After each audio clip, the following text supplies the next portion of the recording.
सूरत के लिबात इलाके में एक ही सोसाइटी में रहने वाले एक युवक को उसकी मां ने अपनी नाबालिग बेटी से छेड़छाड़ करने पर डांटा था। इस पर दोनों पक्षों में झगड़ा हो गया। लिबात पुलिस ने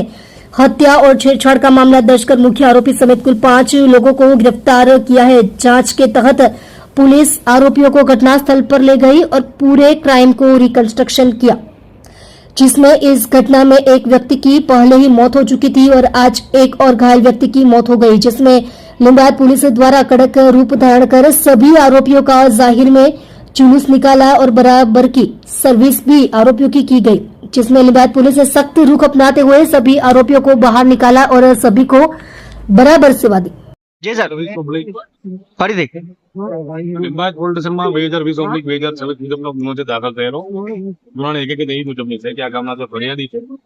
એમના દીકરી જે પોતાના ઘરે હાજર હતા કમળનગર આવાસની અંદર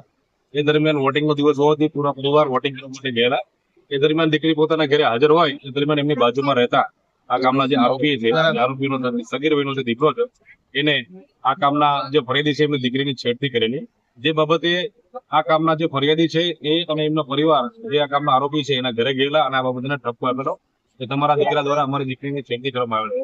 જે બાબતે બંને પક્ષ વચ્ચે રકાઝકી થતા અને બંને પક્ષ વચ્ચે ઝઘડો થઈ ગયેલો। એ ઝઘડા દરમિયાન જે ફરિયાદી છે એના પતિ અને ફરિયાદીના જે નણંદોઈ છે અને નણંદોઈનો દીકરો છે આ ત્રણેય જણાને આ કામના આરોપીઓ પૂરા પરિવારે જે હુમલો કરેલો, જેમાં લાકડા અને ચપ્પાના ઘા લગાવેલા અને જે લોકોને સારવાર માટે સિવિલ હોસ્પિટલ દાખલ કરવામાં આવ્યા, જ્યાં સારવાર દરમિયાન